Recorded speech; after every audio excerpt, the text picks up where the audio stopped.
2021년 상승장, 그의 머릿속엔 이런 생각이 가득했습니다. 지금이 마지막 기회야. 다음은 없어.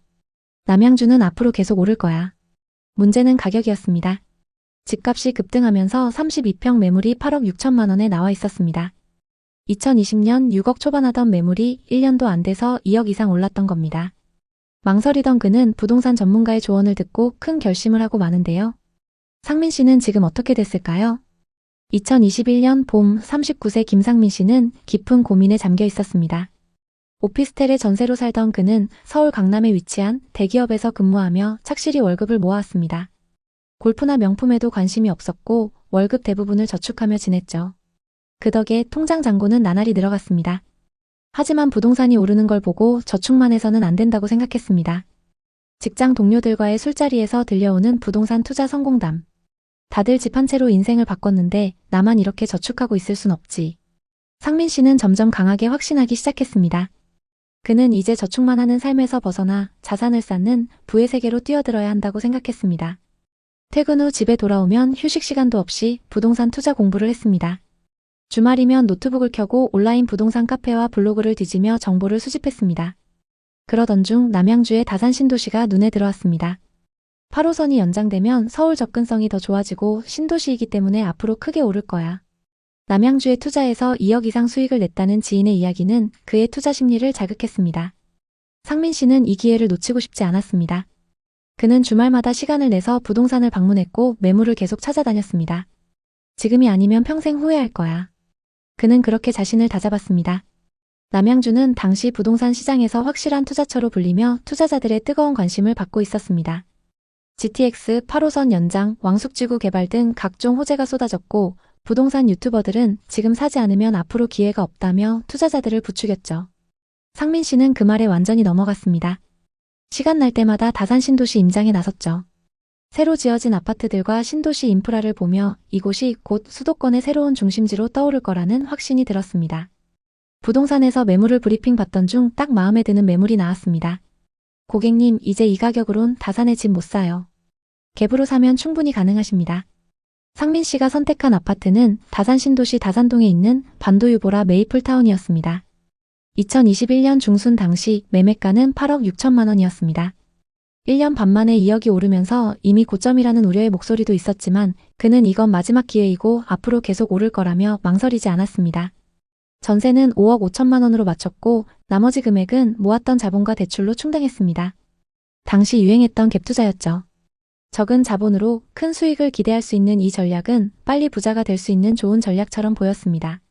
계약서를 쓰는 순간 그의 가슴은 설렘과 긴장 그리고 희망으로 가득 차 있었습니다. 그는 부동산의 책상에 앉아 떨리는 손으로 도장을 찍으며 미소를 지었습니다. 이 집이 내 인생을 바꿀 거야. 상민 씨는 그렇게 굳게 믿었습니다. 그의 머릿속엔 온통 행복한 상상만 가득했습니다. 타이밍을 정말 잘 잡았던 걸까요? 계약 후 2달 만에 9억 2천만 원을 돌파했습니다. 상민 씨는 쾌재를 불렀습니다. 2달에 6천만 원 수익이라니. 이 방법을 내가 왜 이제 알았을까? 친구들과의 모임 자리에서 투자한 걸 자랑했고 다들 너무 부러워했습니다. 나도 그쪽 동네에 좋은 매물 있으면 좀 알려줘봐. 부동산 아는 곳 있으면 소개도 해줘. 친구들에게 투자처와 그 방법을 알려줄 정도가 됐다는 사실에 뿌듯했습니다. 하지만 그 기쁨도 아주 잠시였죠. 2022년 상황은 급변했습니다. 한국은행이 기준금리를 연이어 인상하며 부동산 시장에 찬물을 끼얹었습니다. 상민 씨의 신용대출 이자가 순식간에 2배로 치솟았죠. 하지만 별로 걱정이 안 됐습니다. 담보대출 이자 받은 것도 아니고 몇 천만 원 받은 건데 뭐 괜찮아. 문제는 이 다음부터 발생했습니다. 갭 투자로 매수했던 아파트의 시세는 2023년부터 급락했습니다. 8억 6천만 원에 샀던 아파트는 2023년 초 6억 4천만 원에 거래되었습니다. 무려 2억 2천만 원이 증발한 셈이었죠. 상민 씨는 처음엔 그 가격을 믿을 수 없었습니다. 매일 아침 출근길 지하철에서 부동산 앱을 켜고 시세를 확인했지만 내려가는 숫자를 볼 때마다 가슴이 조여왔습니다. 이게 정말 내 집값이라고? 말도 안 돼. 그는 혼잣말로 중얼거리며 고개를 저었죠. 설상가상으로 전세 만기가 다가왔습니다. 전세입자는 지금은 더 좋은 매물이 많다며 계약을 연장하지 않겠다고 했습니다. 문제는 전세가가 5억 5천만 원에서 4억 5천만 원으로 뚝 떨어졌다는 점이었습니다. 새 임차인을 구하려면 보증금을 1억 낮춰야 했고 기존 임차인에게 보증금을 돌려주려면 상민 씨가 모은 돈을 다 끌어도 모자랐습니다. 결국 그는 고금리 대출에 마이너스 통장, 부모님 돈까지 끌어다 썼습니다. 그때 처음으로 부동산 투자가 이렇게 무서운 거구나 라는 생각이 들었어요. 그럼에도 상민 씨는 아파트를 팔 수 없었습니다. 손실이 너무 컸기 때문이죠. 당시에는 급매로 나온 매물이 넘쳐났고 구매자는커녕 문의조차 드물었습니다. 그는 부동산 중개사와 통화하며 상황을 점검했지만 돌아오는 대답은 늘 비슷했습니다. 지금은 기다려야 할 때예요.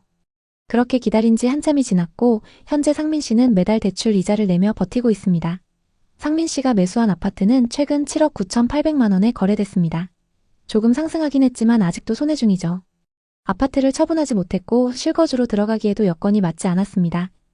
그는 이제야 자신을 돌아보게 됐습니다. 한 번쯤은 저도 부동산으로 성공할 줄 알았어요. 다들 그렇게 돈 벌었고 안 하면 뒤처질 것 같았거든요.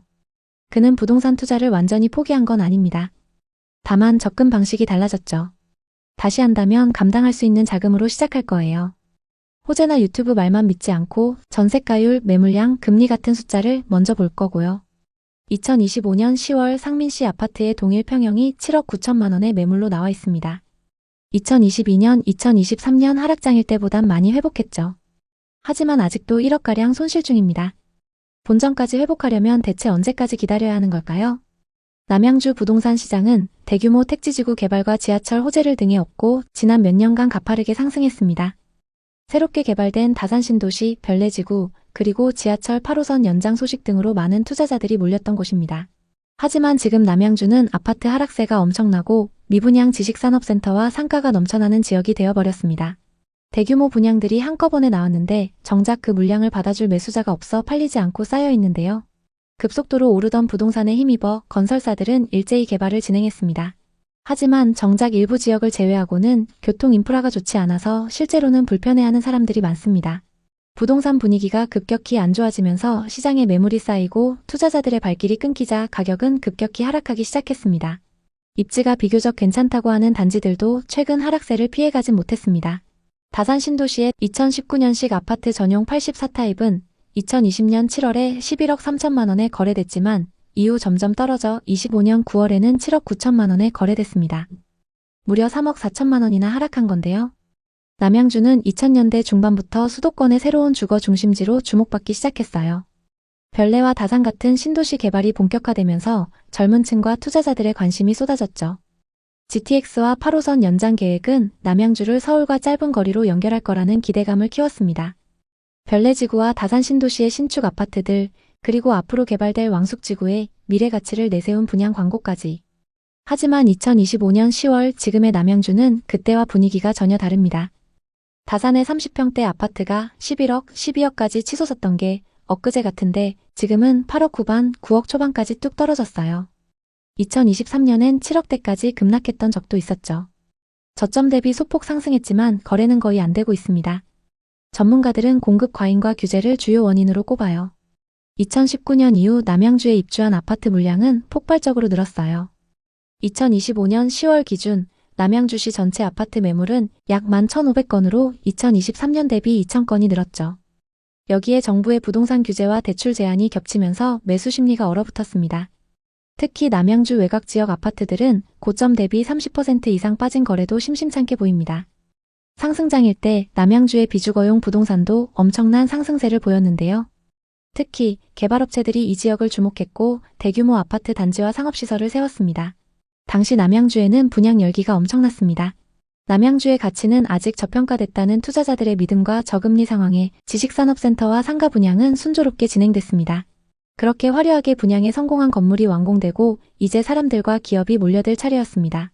문제는 막상 준공 후 3년이 흐른 지금 전체 호실의 80%가 비어있다는 충격적인 소식이 들려오고 있습니다. 더 놀라운 건 분양은 완판됐으나 실입주는 전무하다는 현실입니다. 이미 주인이 있는 호실들이 텅 빈 채로 그대로 방치되는 것이니 분양가를 주고 샀던 투자자들로서는 대출이자 관리비 등 여러 부담을 떠안게 된 셈입니다. 지식산업센터와 상가만의 문제가 아닙니다. 상승장에서 남양주 다산 신도시와 별내지구에 있는 아파트들은 지역 주민들뿐만 아니라 외지인 투자자들까지 몰려들 만큼 인기가 높았습니다. 집값은 빠르게 상승하고 서울 못지않게 비싼 집들이 거래되면서 많은 이들의 관심을 끌었습니다.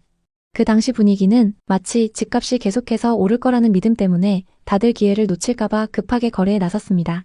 대출을 받아 아파트를 구매하는 사람들이 많았고 그 시점에서 지금 아니면 벼락거지가 될 것 같은 불안감이 더욱 부추겼습니다. 하지만 시간이 흐르고 그 당시의 열기와 기대감은 점차 식어갔습니다. 남양주에서 집을 샀던 사람들은 예상과 다른 현실을 맞닥뜨리게 되었고 그동안의 상승세는 이제 더 이상 지속되지 않고 있습니다. 시장은 차갑게 식었고 집값은 급격히 떨어지기 시작했습니다. 남양주 부동산은 과거의 급등기를 지나 이제는 실수요자 중심의 시장으로 변하고 있습니다. 특히 투기 목적의 수요가 줄어들면서 거품이 빠지고 있는 상황입니다. 일부 아파트 단지들은 저점을 다지고 있지만 지식산업센터와 상업시설의 공실, 교통 등 여러 요인들이 복합적으로 작용하고 있기 때문에 남양주 부동산 투자를 고려하는 사람들은 신중한 판단이 필요합니다. 남양주 부동산에 관심 있는 분들에게 도움이 됐으면 좋겠네요. 오늘도 영상 봐주셔서 감사합니다. 항상 여러분의 성공적인 투자를 응원하겠습니다. 오늘 영상이 도움되셨다면 구독, 좋아요 부탁드립니다. 감사합니다. 오늘은 시흥 백오 신도시에 위치한 아파트의 충격적인 이야기를 해보려고 합니다. 지난 상승장 30평대가 9억, 10억까지 갔던 그 유명한 백오 신도시. 40대 중반 종현 씨의 눈엔 백오 신도시의 아파트가 너무 좋아 보였습니다. 신축 아파트는 무조건 오른다고 했어. 전세 끼고 사면 안전할 거야. 머릿속엔 이런 생각이 가득했죠. 신도시 메인 위치, 중심부에 위치한 신축 아파트는 매물이 없어서 사고 싶어도 살 수 없었습니다. 또 집값이 너무 비싸서 섣불리 접근할 수가 없었는데요. 망설이던 그는 부동산에서 하는 말을 듣고 큰 결심을 하게 됩니다. 종현 씨는 지금 어떻게 됐을까요? 최종현 씨는 2022년 말 시흥 백옷의 신축 아파트를 계약했습니다. 그때 백옷은 시흥의 최상급지로 불리며 신도시와 광역철도 개발 등 여러 호재가 쏟아지던 곳이었죠. 그는 새 아파트니까 당연히 신축 프리미엄이 붙어서 오를 거라고 생각했습니다. 그래서 호반 서밋 플레이스 전용 84타입을 9억 3천만 원에 계약했습니다. 어차피 전세 끼고 매수했기 때문에 큰 걱정 없었습니다. 심지어 전세 시세도 계속 올라서 나중에 더 올려받을 생각이었어요. 그런데 2023년 이후 전세와 매매 시세가 급락하기 시작했는데요. 주변에 새 아파트 공급이 넘치고 대출 규제로 매수자가 사라진 탓이죠. 결국 종현 씨는 역전세를 맞을 위기에 처했습니다. 하지만 현금이 부족해서 돌려줄 전세금을 구할 방법이 없었는데요. 아파트를 매도할까 고민해봤지만 그럴 수가 없었습니다. 9억 3천만 원에 샀던 집값이 6억 5천만 원까지 떨어졌기 때문이죠. 손해만 무려 2억 8천만 원입니다.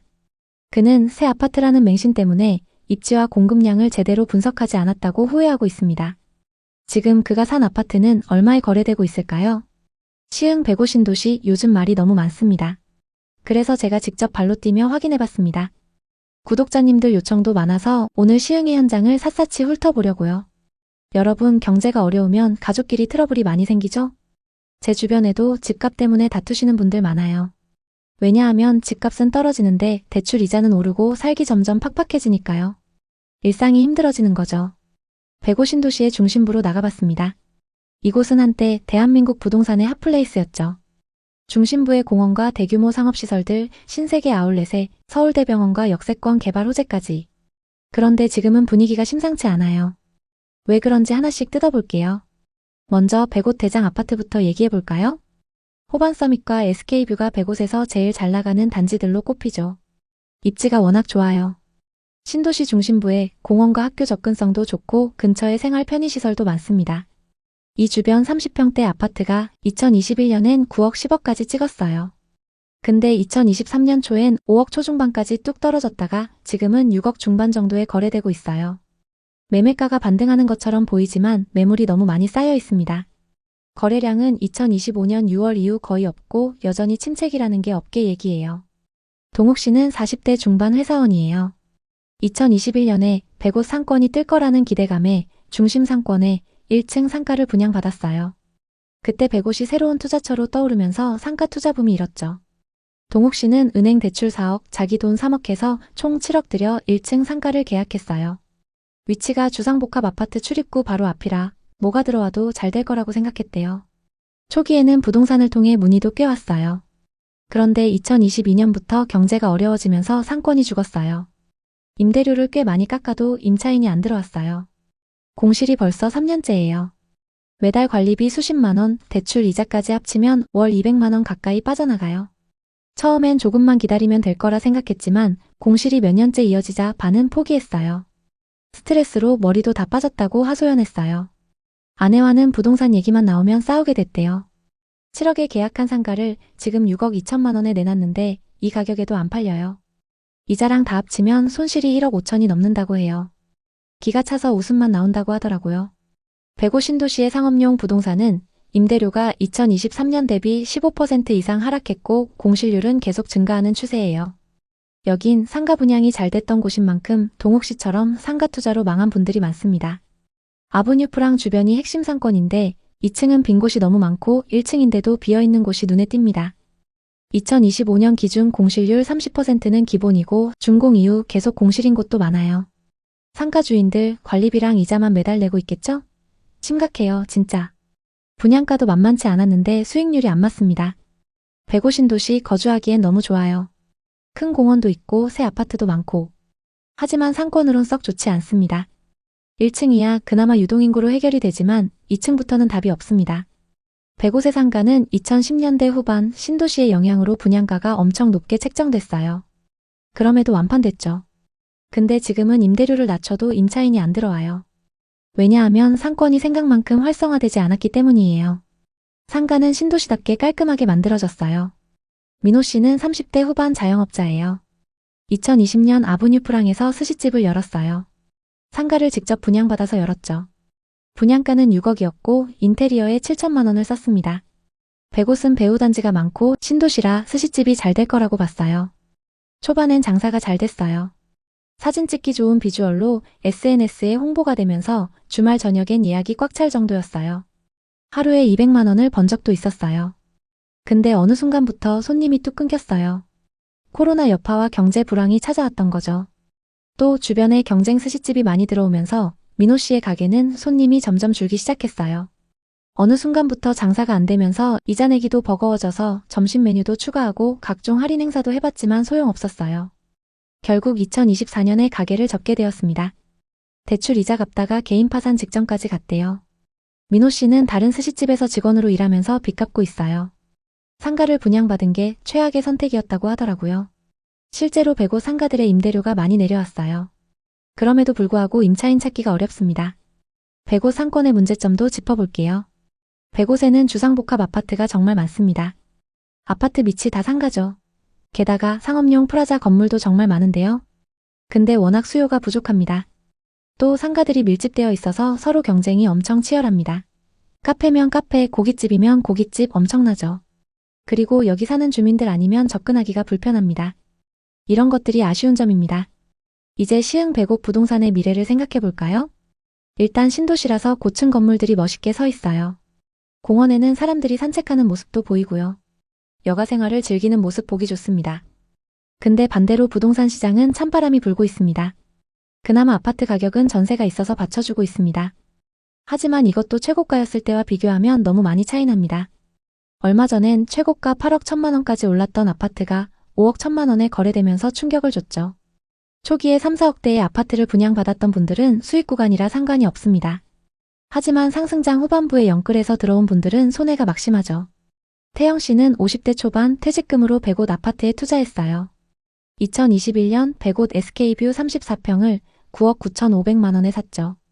백옷은 앞으로 호재로 뜨면서 집값이 계속 오를 거라고 믿었대요.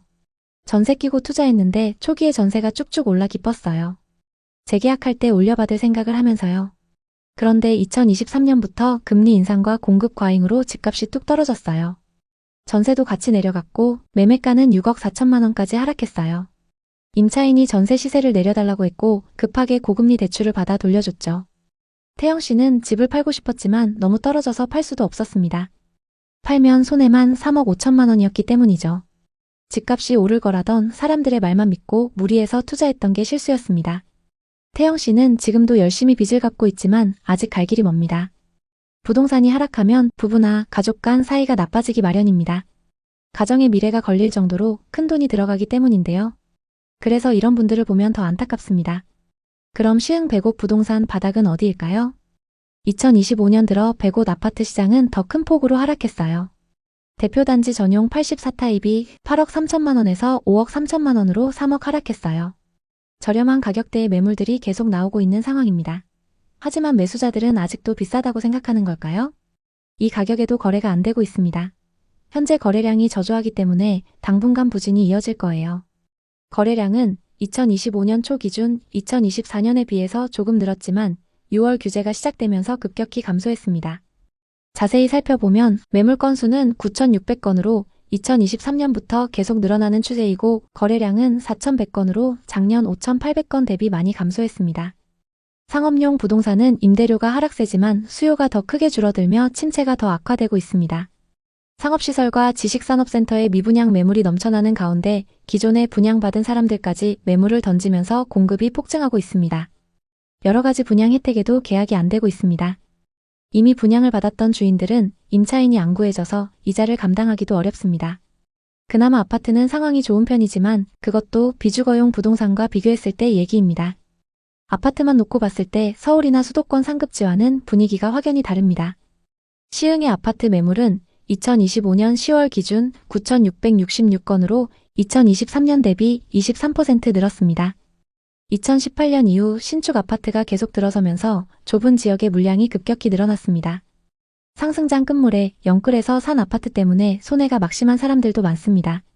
전문가들은 당분간 보합세가 이어질 거라고 보고 있습니다. 부동산 규제와 매물 누적 때문이죠. 그래도 장기적으로 보면 무조건 나쁜 건 아닙니다. 서울대병원, 교통망 개발, 지역 활성화 정책 등 호재가 많으니까요. 장기적으로 반등 가능성도 있습니다. 하지만 지금은 신중해야 합니다. 특히 이렇게 매물이 많이 쌓여 있을 땐 더욱 그렇죠. 부동산 투자자들 겉으론 부자같이 보여도 빈껍데기인 경우가 많습니다. 부동산 투자로 평생 모은 돈이나 노후자금 날린 사례 정말 많습니다. 한 번 선택이 평생을 좌우할 수 있죠.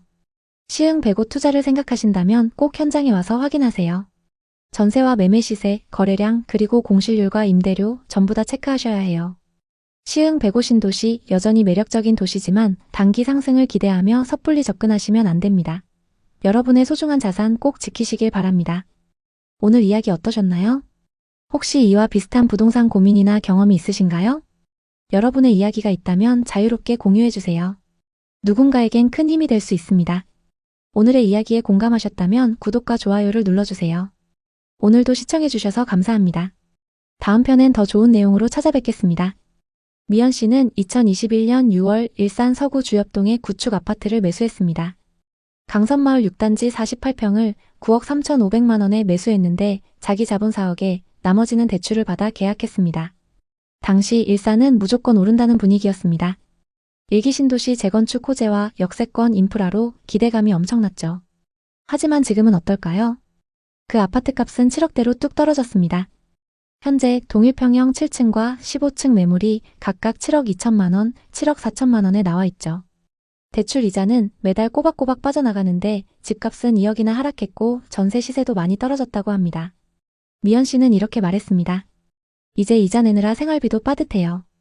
그렇다고 손해보고 팔 수도 없고 너무 힘드네요. 이분처럼 상승장 끝물에 대출 끼고 들어간 사람들이 집값 하락과 거래량 감소로 고통받고 있습니다. 그 와중에 서울, 분당, 광명 등 수도권 집값은 계속 오른다는 소식이 들려오고 있는데요. 지금 부동산 시장은 일부 지역의 아파트를 제외하고는 전반적으로 분위기가 좋지 않습니다. 특히 경기도 외곽이나 지방의 아파트, 또 상업용 부동산, 즉 상가 건물과 구분 상가와 같은 부동산에서 하락 소식이 많이 들려오고 있습니다. 최근 전국적으로 아파트 거래량이 급감했다는 통계가 나왔습니다. 이자가 부담돼서 팔려고 해도 매물이 많이 쌓여 있어서 제값을 받기 어려운 상황이죠.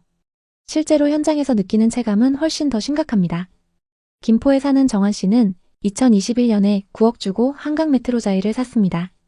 대출을 5억이나 끌어다 썼죠. 그때는 집값은 무조건 오른다고 믿었고 영끌도 당연한 것처럼 느껴졌으니까요. 당시만 해도 신도시 아파트는 매달 몇천만 원씩 오르는 분위기였고 정한 씨도 지금 사지 않으면 영영 기회를 놓친다고 생각했답니다. 하지만 지금은 어떨까요? 이자만 매달 200만 원 가까이 나가는데 집값은 제자리 걸음입니다. 심지어 비슷한 조건의 매물은 매수자가 없어서 1년째 팔리지 않고 있다고 합니다. 정한 씨는 집값이 떨어진 걸 보니 이자 내는 게 더 아깝다고 하소연했습니다. 이런 사례가 지금 부동산 시장에서 하나둘이 아닙니다.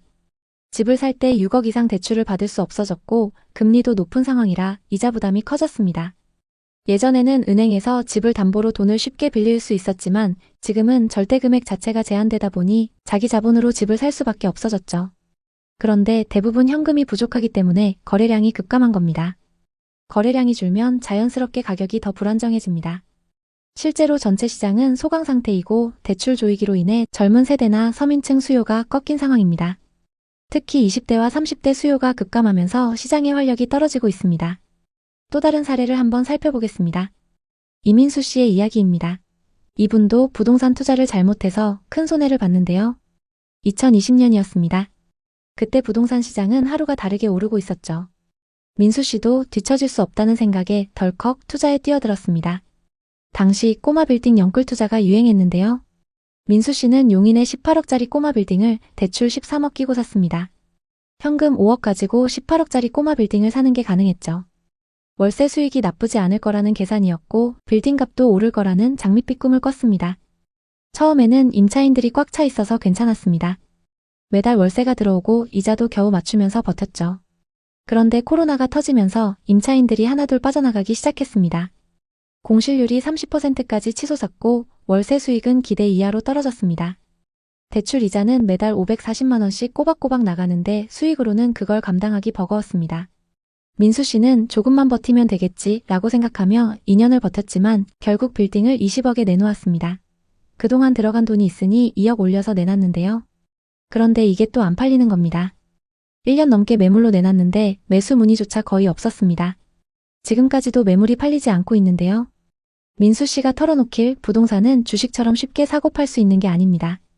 대출을 많이 끼고 들어가면 시장이 조금만 흔들려도 바로 직격탄을 맞습니다. 이렇게 말했습니다.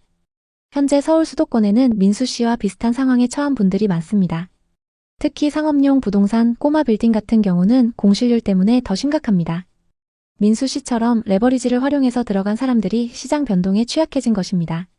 당시 용인의 상업용 부동산 공실률이 20%에서 35%로 급등했다는 통계도 있었는데 이런 환경에서는 현금 흐름이 끊기기 쉽습니다. 민수 씨의 사례만 그런 게 아닙니다. 투자 실패 사례들은 정말 입이 떡 벌어질 정도로 많습니다. 예를 들어 동탄에 사는 영식 씨 이야기를 해보겠습니다. 영식 씨는 4년 전 동탄 신도시에 13억짜리 아파트를 샀습니다. 대출 7억, 자기 돈 6억으로요. 그때는 동탄은 무조건 뜬다는 분위기였습니다. GTX 개발과 함께 신흥 부촌으로 주목받던 시기였죠. 하지만 지금은 어떨까요? 그 아파트 값이 10억대로 뚝 떨어졌습니다. 심지어 최근 10억 초반에 거래된 매물도 있습니다. 대출 이자는 월 230만 원씩 나가는데 집값은 떨어졌고 전세 시세도 많이 떨어졌다고 합니다. 영식 씨는 이렇게 말했습니다. 이제 이자 내느라 적금도 깼어요. 언제까지 버틸 수 있을지 모르겠네요. 이분처럼 고가 아파트에 대출 끼고 들어간 사람들이 고금리와 거래량 감소로 고통받고 있습니다. 올해 6월과 9월 규제 이후 중위권 아파트들의 거래량이 급격히 줄었습니다. 실제로 경기도의 한 신도시의 경우 작년 대비 아파트 거래가 60% 이상 줄어들었고 일부 단지는 매물이 쌓여도 매수자가 없는 상황입니다. 또 다른 사례로는 상업용 부동산입니다. 강남구 역세권에 꼬마 빌딩을 산 박연아 씨. 26억에 샀는데 대출이 19억이었어요. 원래는 임차인들이 꽉 차 있어서 월세 수익이 괜찮았지만 코로나 이후로 임차인들이 줄줄이 나가면서 공실률이 50%까지 치솟았습니다. 월세 수익은 반토막인데 이자는 그대로 나가니까 매달 적자만 쌓이고 있습니다. 박연아 씨는 결국 빌딩을 28억에 내놨지만 2년째 매수자가 없습니다. 차라리 손해보고라도 팔까라며 후회하고 있습니다. 이분은 소득이 높은 변호사인데도 현금 흐름이 막히면서 버티기 힘들어졌습니다. 비슷하게 김소정 씨는 수원 망포역 인근에 20억짜리 상가 건물을 샀습니다. 대출 15억을 끌어다 썼는데 공실률이 30%가 넘어가면서 월세가 이자를 못 따라가고 있습니다. 김소정 씨는 이렇게 말했습니다. 임차인 구하기가 하늘의 별 따기네요. 자영업자들이 다 힘들어하니 건물이 그냥 빈 껍데기예요 라고 하소연했습니다. 이런 사례들을 보면 공통점이 있습니다. 다들 부동산은 무조건 오른다는 믿음으로 대출을 많이 끌어다 썼고 시장이 변하면서 그 부담을 감당하지 못하고 있는 것입니다. 특히 상업용 부동산은 공실률 때문에 더 치명적입니다. 아파트는 그래도 주거용이라 임차인을 구할 가능성이 있지만 상업용은 임차인 구하기가 정말 어렵습니다. 앞으로는 이런 실패 스토리가 더 늘어날 수밖에 없습니다. 특히 입지가 조금 떨어지는 상업용 부동산의 경우 공실률이 60%를 넘는 곳도 많아서 투자자들의 부담이 커지고 있습니다. 지금 왜 이렇게 줄줄이 무너지고 있는 걸까요? 여러 이유가 얽혀 있지만 가장 큰 건 대출 규제와 고금리 기조입니다. 정부가 대출을 제한하면서 고가 아파트나 빌딩을 사려는 수요가 확 줄었습니다. 예전에는 20억짜리 집 사면서 10억 넘게 대출받는 게 가능했지만 지금은 그게 안 되니까요. 게다가 금리가 낮아지지 않아서 이자 부담이 큰 상황입니다. 예를 들어 15억 대출받아서 연 3% 금리면 연간 이자가 4,500만 원입니다. 하지만 금리가 5%로 오르면 1년에 이자만 7,500만 원으로 뛰는 겁니다. 이걸 매달 나눠서 낸다고 해도 감당하기 쉽지 않습니다. 시장에 매물이 많아야 거래가 활성화되는데 지금은 다들 집값 더 오를 거야 라는 기대감에 집을 안 내놓고 있습니다. 하지만 정작 매수자는 없습니다. 왜냐하면 대출이 막혔고 금리 부담 때문에 선뜻 나서는 사람이 없으니까요. 그래서 거래가 멈춘 상태에서 집주인들만 이자 부담에 허덕이고 있는 것입니다. 특히 상업용 부동산은 공실률이 치명적입니다. 예전에는 역세권 건물이면 임차인 걱정 없었지만 지금은 자영업자들이 힘들어지면서 임차인 구하기가 어려워졌습니다. 공실률이 30에서 50%까지 치솟은 빌딩도 많습니다. 월세 수익이 없는데 이자는 꼬박꼬박 나가니까 집주인들 입장에서는 악몽 같은 상황입니다. 거기에 세금 부담도 무시 못합니다. 최근 보유세 이야기가 많이 나오고 있습니다. 정부가 보유세를 올리면 고가 아파트나 빌딩 보유자들 부담이 더 커질 것입니다. 예를 들어 30억짜리 아파트의 보유세율이 1.5%만 돼도 연간 4,500만 원을 세금으로 내야 합니다. 이걸 이자랑 같이 감당하려면 정말 소득이 탄탄하지 않으면 불가능합니다. 이런 요인들이 겹치면서 대출 레버리지를 활용했던 사람들이 가장 먼저 무너지고 있습니다. 건물을 산 분들은 공실률과 거래량 감소로 이중고를 겪고 아파트를 산 분들은 가격 조정과 매수자 부재로 버티기 힘들어합니다. 결국 시장이 공급 부족과 수요 위축으로 불안정해진 것입니다. 이런 시장에서 우리는 무엇을 해야 할까요? 우선 무리한 대출은 절대 금물입니다. 부동산은 레버리지를 활용하면 수익이 커질 수 있지만 반대로 리스크도 엄청 큽니다. 10억을 훌쩍 넘는 대출 끼고 부동산을 샀을 때 그 이자 부담은 엄청납니다. 대출은 본인 소득으로 감당할 수 있는 수준에서만 해야 합니다. 또 단기 시세 차익을 노린 매매는 위험하다고 봅니다. 부동산은 주식처럼 단기 차익을 노리기 어려운 자산입니다. 사고 팔 때 거래 비용, 세금 다 고려하면 단타로 큰돈 벌기 어렵습니다.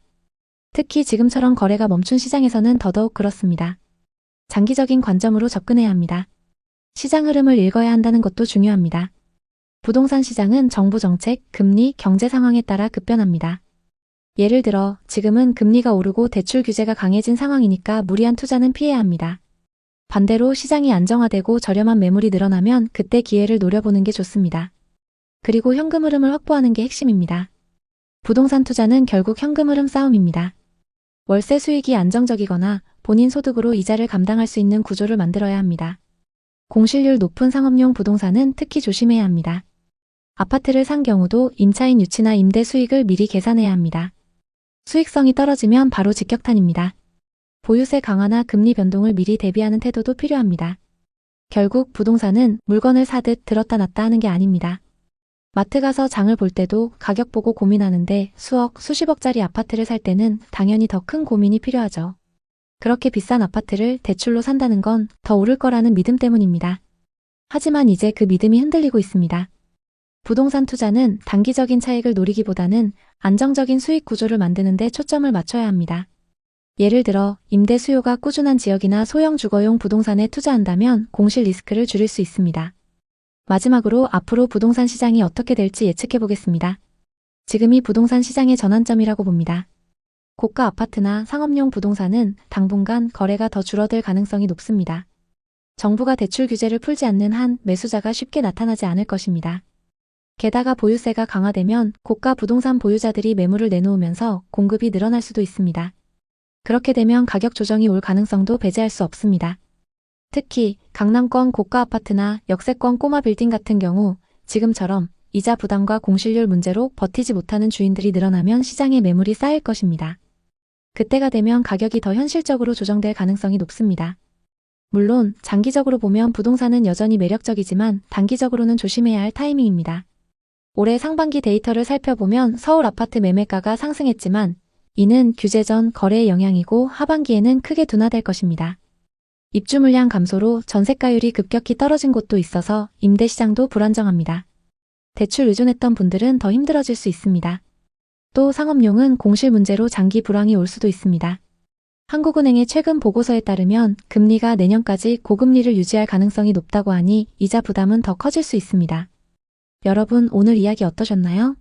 부동산 투자 겉으로는 대단해 보이지만 속으로는 정말 많은 사람들이 고통받고 있습니다.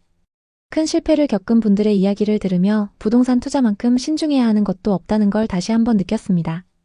만약 여러분도 투자 계획이 있다면 무리한 대출은 피하고 시장 흐름을 꼼꼼히 체크하시길 바랍니다. 혹시 부동산 투자로 성공하거나 실패했던 경험이 있다면 댓글로 공유해주세요. 여러분의 경험이 누군가에게 큰 힘이 될 수 있습니다. 오늘의 이야기에 공감하셨다면 구독과 좋아요를 눌러주세요. 오늘도 시청해주셔서 감사합니다. 다음 편엔 더 좋은 내용으로 찾아뵙겠습니다. 속초에서 자영업을 하고 있는 영호 씨네 부부는 결혼 이후 6년 넘게 전세로 살아왔습니다. 예전에는 큰 변동이 없던 집값이 어느 순간부터 급등하는 것을 피부로 느꼈습니다. 당시 속초는 KTX 연장 계획과 대규모 관광단지 개발이라는 호재로 뜨겁게 달아올랐습니다. 강원도의 부자들, 그리고 서울과 수도권에서 온 투자자들이 속초의 바닷가 아파트와 생활 숙박시설들을 사들이며 시세가 급등했죠. 영호 씨 부부도 전세살이의 불안함에서 벗어나고 싶었습니다. 어느 날 저녁 가게 문을 닫고 집으로 돌아오던 아내 미경 씨가 영호 씨에게 말했습니다. 언제까지 남의 집에서 살 수는 없잖아. 우리도 이제 내 집을 마련해야지. 영호 씨는 고개를 끄덕이며 대답했습니다. 맞아, 우리도 노후 준비가 필요해. 2021년 초 부부는 속초 동명동 속초항 근처에 자리 잡은 신축 아파트 속초 디오션자이를 발견했습니다. 이 아파트는 바다 조망이 가능한 454세대 규모의 단지로 많은 사람들이 주목했습니다. 무엇보다 부부가 오랫동안 꿈꿔온 바다를 바라보며 사는 삶을 실현할 수 있는 이상적인 장소였습니다. 부동산에서 하는 말은 그들의 마음을 더욱 흔들었습니다. 이 단지는 2020년에 4억 후반이었는데 지금 7억, 8억이 넘어갑니다. 지금 안 사시면 나중에 더 비싸질 겁니다. 오션뷰는 희소성이 높아 절대 떨어질 일이 없어요. 부부는 망설였습니다. 전용 84타입 매물의 가격은 2021년 4월 기준 7억대였습니다. 전세 보증금과 그동안 모은 저축을 합쳐도 대출 없이는 매수가 어려웠습니다. 하지만 분양권 상태였기 때문에 계약금과 프리미엄만 있으면 나머지는 중도금 대출로 충당할 수 있었죠. 또 중도금 60%는 무이자 대출이 가능했습니다. 1년 만에 오른 가격이 부담스럽긴 했지만 모든 게 마음에 들었습니다. 아내는 단호한 목소리로 말했습니다. 지금이 아니면 이런 기회 다시 안 올 것 같아. 속초 집값은 계속 오를 거야. 이 집이 우리 노후까지 책임져 줄 거야. 결국 부부는 2021년 4월 속초 디오션자이 84타입 매물을 7억 200만 원에 계약했습니다. 계약서를 쓰던 날 미경 씨는 공사 현장을 바라보며 미소를 지었습니다. 여기 곧 신축 아파트가 들어서는 거야. 영호 씨도 웃으며 화답했습니다. 이제 우리도 집주인이야. 이 집이 우리 인생의 전환점이 될 거야. 계약 이후 몇 달 뒤 놀라운 소식이 들려왔습니다. 같은 평형의 30층 매물이 8억 2천만 원에 거래되었다는 소식이었습니다. 네이버 부동산에서는 중층 매물이 호가 8억까지 나와 있었습니다. 영호 씨는 깜짝 놀라며 말했습니다. 미경아, 우리 집값이 벌써 1억이나 올랐대. 이거 진짜 잘 산 거 아니야? 미경 씨도 기뻤습니다. 유튜브와 부동산 커뮤니티에서는 속초의 신축 아파트가 오션뷰와 KTX 호재로 계속 오를 거라는 긍정적인 전망이 쏟아졌습니다. 한 부동산 유튜버의 말이 미경 씨의 머릿속에 맴돌았습니다. 수도권보다 저렴하고 오션뷰까지 갖춘 속초 아파트는 이제 사고 싶어도 못 삽니다. 그녀는 속으로 생각했습니다. 곧 10억도 금방 가겠네. 돈 버는 게 이렇게 쉬울 수가. 집값이 오를수록 자만심도 커졌습니다. 미경 씨는 친구 모임에서 자랑스레 말했습니다. 속초 디오션자이 알아? 분양권 사자마자 1억이나 올랐어. 속초는 이제 수도권 못지않게 뜰 거야. 영호 씨도 지인들과의 술자리에서 웃으며 말했습니다. 다른 건 몰라도 신축 아파트 사면 돈 번다니까요. 다들 지금이라도 사세요. 주변의 부러운 시선을 즐기던 부부는 점점 더 자신감에 차올랐습니다. 다들 전세살이로 고생할 때 우리는 집값 오르는 재미로 사는 거야. 미경 씨는 추가 대출을 받아 다른 부동산에 투자해볼까 고민하기 시작했습니다. 요즘 생활 숙박시설이 핫하대. 에어비앤비로 돌리면 돈 꽤 될 텐데 하나 사둘까? 영호 씨도 동의했습니다. 그건 주택수에도 포함 안 된다던데. 그들의 대화는 점점 성공한 투자자들이 하는 대화처럼 흘러갔습니다. 하지만 2022년 중반 이후부터 부동산 시장의 분위기가 심상치 않게 바뀌기 시작했습니다. 영호 씨는 처음엔 대수롭지 않게 여겼습니다. 우리 집은 신축이고 오션뷰니까 괜찮아. 하지만 문제는 그것뿐만이 아니었습니다. 물가가 치솟으며 가게의 고정비가 늘어났습니다. 재료비도 급등했고 인건비도 늘었죠. 더 큰 문제는 손님들의 발길이 점차 뜸해졌다는 점이었습니다. 코로나 후유증과 경제 불안으로 관광객이 줄면서 매출은 전년 대비 반토막 가까이 급감했습니다. 가게 운영비와 대출 이자를 충당하려면 생활비를 대폭 줄여야 했습니다. 그러던 어느 날 우연히 부동산 앱을 확인한 그녀는 충격에 빠졌습니다. 속초 디오션자이 84타입 매물이 4억 9천만 원에 거래되었다는 기록이 떴습니다. 1년 반 만에 2억 이상 하락한 것이었습니다. 미경 씨는 부동산 중개업소에 전화했습니다. 사장님, 요즘 집값이 왜 이래요? 오션뷰도 떨어졌나요? 하지만 부동산의 대답은 냉정했습니다. 요즘 금리 때문에 거래가 거의 없어요. 급매로 내놓지 않으면 팔리기 힘듭니다. 오션뷰도 요즘 어려워요. 2023년 초 상황은 더욱 악화되었습니다. 같은 평형의 매물이 5억 4천만 원에 거래되었다는 소식이 들렸습니다. 영호 씨는 믿을 수 없었습니다. 이 가격이 말이 되는 거야? 7억 주고 샀는데. 몇 달 뒤 상황은 더 심각해졌습니다. 같은 동, 같은 평형의 매물이 4억 9천만 원에 거래되었다는 기록이 확인되었습니다. 1년도 안 돼 집값이 2억 넘게 하락한 것이었습니다. 미경 씨는 밤마다 부동산 앱을 뒤지며 거래 내역을 확인했습니다. 매일 보이는 하락 그래프에 마음이 무거워졌습니다. 영호 씨는 한숨을 쉬며 말했습니다. 미경아, 그냥 버텨보자. 언젠가 다시 오를 거야. 좌절은 점점 깊어졌습니다. 미경 씨는 우울감에 빠졌습니다. 왜 우린 그때 샀을까? 전세로 살면서 돈을 모아서 지금처럼 떨어졌을 때 투자했어야 했어. 아파트 입주 후에도 전혀 기쁘지 않았습니다. 그녀는 오히려 매일 아침 바다를 보며 후회에 잠겼습니다. 영호 씨는 가게에서 일을 하다가도 갑자기 한숨을 쉬었습니다. 집값 떨어진 것만 생각하면 일도 손에 안 잡혀. 부부는 밤늦게까지 대화를 나눴습니다. 노후를 위해 산 집인데 이제 빚만 남았어. 자만했던 과거가 너무 후회스러웠습니다. 그때 차라리 팔았어야 했어. 그럼 손해는 안 봤을 텐데. 좌절은 가족 사이에도 갈등을 만들었습니다. 부부는 점점 더 팍팍해지는 생활 속에서 버텨야 했습니다. 가게 매출은 좀처럼 회복되지 않았습니다. 대출 이자와 늘어난 고정비는 통장을 텅 비게 만들었습니다. 미경 씨는 모임 자리를 피하기 시작했습니다. 집값 얘기 나오면 창피해. 그때 자랑했던 게 너무 후회돼. 영호 씨는 가게를 팔아서 대출을 갚을까 고민했습니다. 가게마저 포기하면 우리한테 뭐가 남아. 그들은 매일 허리띠를 졸라매며 버텼습니다. 2025년 10월 부부는 집값 회복을 기대했지만 속초 디오션자이 84타입 매물은 여전히 5억 중반대에 머물렀습니다. 심지어 5억 중반에도 거래가 안 되고 있죠. 7억에 매수했던 집은 1억 5천만 원 이상 하락한 상황이었습니다. 미경 씨는 부동산 앱에서 또 다른 매물을 확인했습니다. 비슷한 조건의 매물이 5억 3천만 원에도 안 팔리고 있습니다. 그녀는 휴대폰을 내려놓고 아무 말도 하지 않았습니다. 더 이상 놀랍지도 않았습니다. 시세 하락은 이제 일상이 되었습니다. 영호 씨는 저녁에 조용히 말했습니다. 우리 그냥 여기 계속 살면서 버텨보자. 언젠간 다시 오르겠지. 미경 씨는 고개를 끄덕였습니다. 그들은 이 집을 떠나고 싶지 않았습니다. 집값 하락을 제외하면 새 집에서의 삶은 만족스러웠습니다. 특히 미경 씨는 바다를 볼 때마다 이 집을 선택한 결정이 완전히 잘못된 것만은 아니라고 위안 삼았습니다. 하지만 좌절은 쉽게 사라지지 않았습니다. 앞으로 집값이 영영 안 오르면 어쩌지? 미경 씨는 밤마다 불면증에 시달렸습니다. 영호 씨도 가끔 혼잣말을 중얼거렸습니다. 우리 인생 이 집 때문에 꼬였어. 부부는 생활비를 줄이고 외식을 끊으며 버텨나갔습니다. 그리고 다시 초심으로 돌아가 가게 운영에 매진했습니다. 새벽마다 어김없이 시장에 나가 재료를 공수하며 바쁜 하루를 보냈습니다. 더 이상 집값 이야기는 꺼내지 않았습니다. 속초 오션뷰 아파트는 그들의 꿈이었지만 동시에 무거운 짐이 되었습니다. 집값은 회복될 수도 있고 더 하락할 수도 있습니다. 부동산 시장은 예측하기 어렵습니다. 2021년 속초의 오션뷰 신축 아파트는 관광붐과 KTX 연장, 대규모 관광단지 개발 호재로 2년 만에 시세가 2배 가까이 뛰었습니다. 하지만 2022년 이후 금리 인상과 관광객 감소로 시장은 급격히 얼어붙었습니다. 속초 디오션자이는 2021년 7억, 8억까지 치솟았지만 2025년 10월 현재 5억 중반 수준입니다. 속초의 다른 단지, 예를 들어 양호내안의 오션스카이도 2021년 6억 5천만 원에서 2025년 4억 초반대로 2억 이상 하락했습니다. 영호 씨 부부는 속초는 관광지니까 무조건 오른다는 말에 매료되었습니다. 바다뷰와 신축 아파트의 매력에 확신을 가졌지만 결과는 예상과 달랐습니다. 높은 이자를 갚으며 버티는 삶이 이어졌습니다. 그럼에도 불구하고 이 집에서 가족이 함께 밥을 먹으며 보내는 시간은 돈으로 환산할 수 없는 소중한 가치였습니다. 2025년 현재 강원도 속초의 부동산 시장은 여전히 침체기를 벗어나지 못하고 있습니다.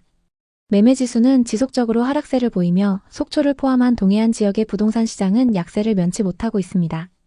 아파트 미분양 물량도 늘어나며 시장의 부정적인 분위기가 이어지고 있습니다. 인구 유출, 고령화, 청년층의 이탈로 주택 수요가 감소한 것이 주요 원인입니다.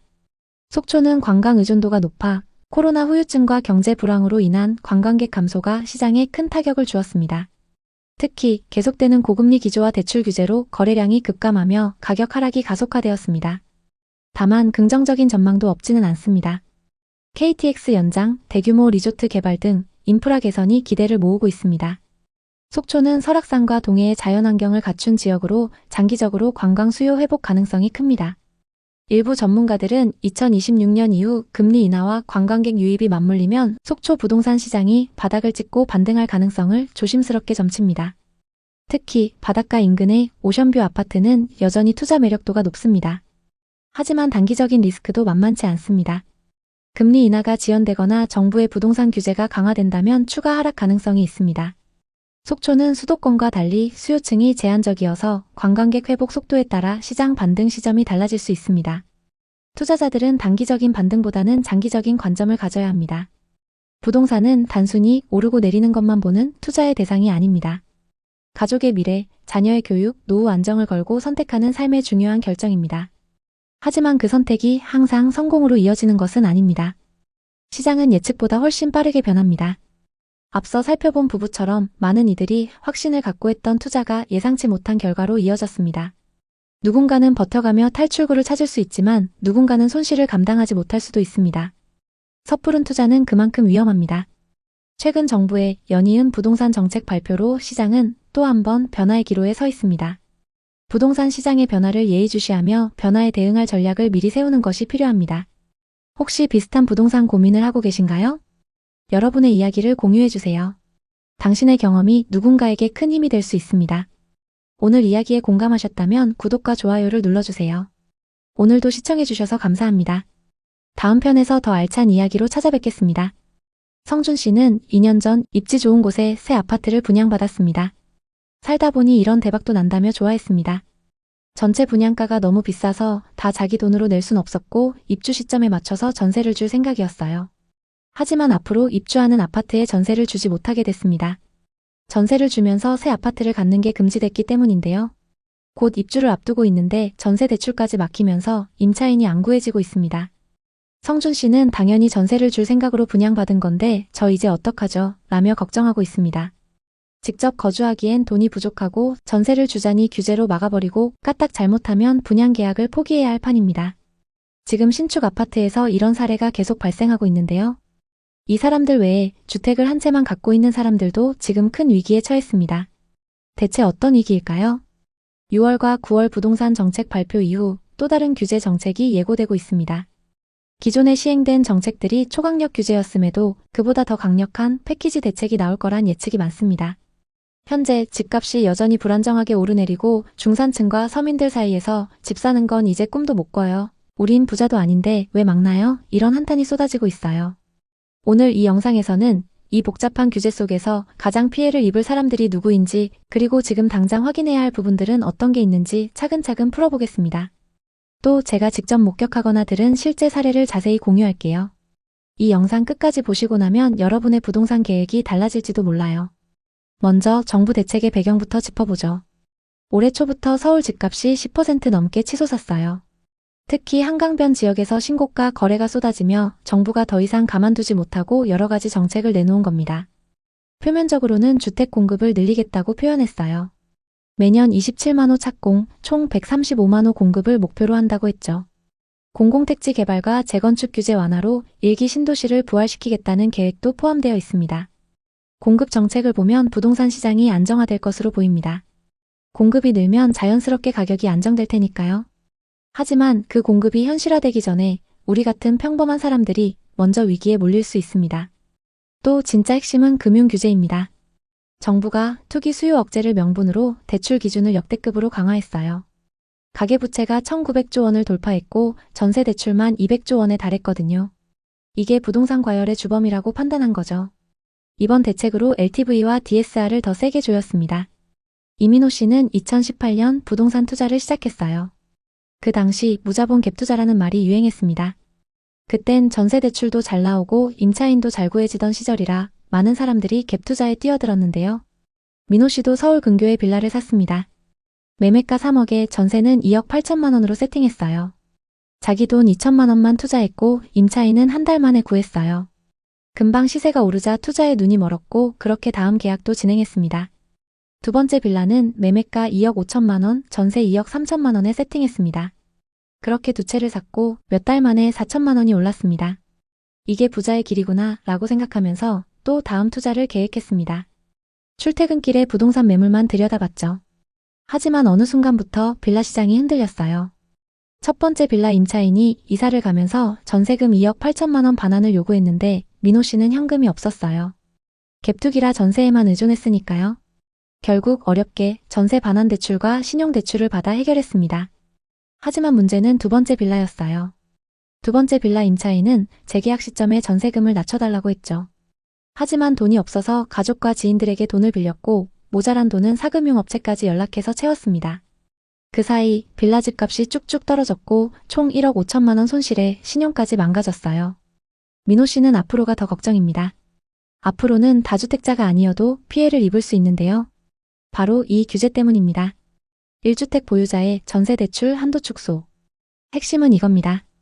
수도권 규제 지역에서 전세를 구하려는 1주택자는 대출 가능 금액이 2억 원으로 일괄 제한됐어요. 이준호 씨는 40대 초반 직장인입니다. 준호 씨는 얼마 전 경기도에 아파트 한 채를 매수했어요. 급매물이 나와서 기회라고 생각했죠. 매수한 집은 전세를 주고 본인과 가족들은 다른 집에서 전세로 살 계획이었어요. 아이의 중학교 입학을 앞두고 학군 좋은 곳으로 이사하려 했죠.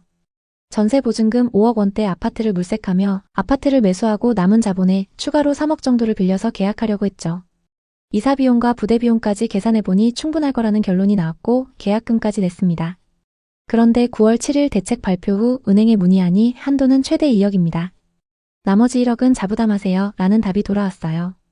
준호 씨는 급히 주식을 팔아서 1억을 모으려 했지만 손실 금액이 1,500만 원을 넘었습니다. 하지만 계약금을 포기하는 것보단 주식을 정리하는 게 손해가 덜했기 때문에 울며 겨자 먹기로 주식을 정리했습니다. 준호 씨는 제게 왜 우리 같은 실수요자가 피해를 봐야 하나요? 부동산 투기하는 것도 아닌데 이사조차 어렵게 하네요 라고 하소연했어요. 이처럼 전세 대출 한도가 줄어들면서 이사 계획이 있는 1주택자들이 가장 위험합니다. 규제 발표 이전 계약이라면 연장할 때 기존 한도를 유지할 수 있지만 증액이나 신규 이사면 2억 원 제한이 적용돼요. 과거보다 많이 줄어든 거예요. 이전엔 보증 종류나 은행에 따라 3억까지도 가능했죠. 예를 들어 서울에서 전세 보증금 4억짜리 집을 계약할 때 대출 3억에 나머지 1억을 현금으로 메웠다면 이제는 대출 2억에 현금 2억이 필요해요.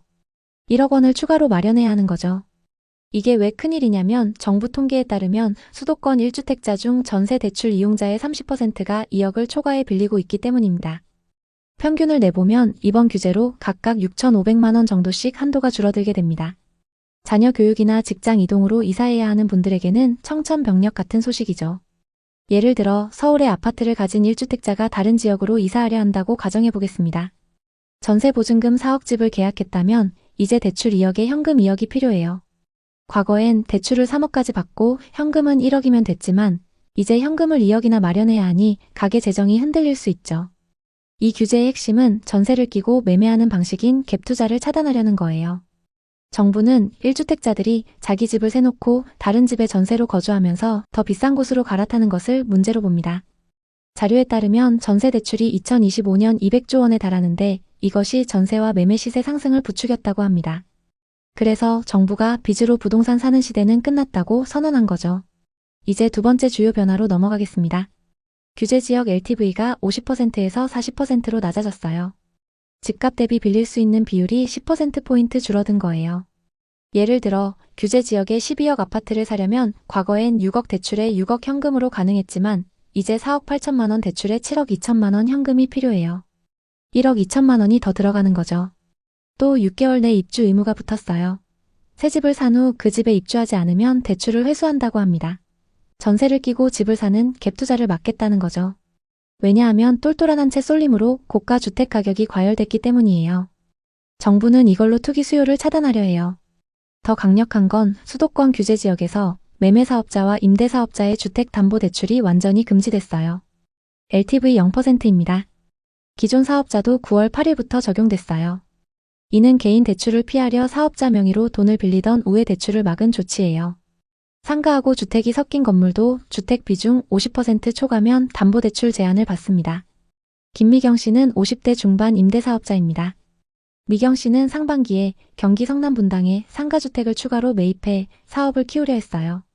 대출 한도 조회까지 마쳤고 보유한 현금으로 매입이 가능하다는 계산이 나왔습니다. 중개인과 협의까지 마쳤죠.